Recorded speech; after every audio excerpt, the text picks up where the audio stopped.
આપણે જ્યારે નાના હતા અને સ્કૂલેથી આવીએ ત્યારે ભૂખ લાગી હોય ત્યારે મમ્મી શું કરે, રોટલી બની હોય એના ઉપર આવી રીતે ઘી લગાવી દેશે અને ત્યાર પછી થોડીક સાકર અથવા તો ગોળ છીણેલો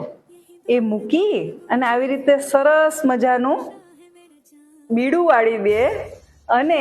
આ ખાવાની એટલી મજા આવતી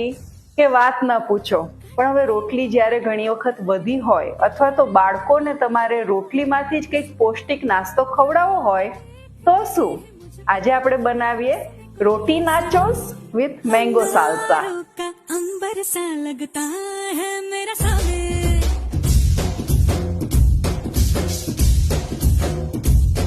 मेरी राहों में फूलों का रास्ता है मेरा सावे. જો આ નાચોસ એકદમ સરસ કડક અને સરસ થઈ જતા હોય છે, પ્લસ આ ઓઇલ ફ્રી છે એટલે આનો ક્રિસ્પી પાર્ટ પણ બહુ સરસ ક્રિસ્પી લાગતું હોય છે અને આ હોમમેડ છે.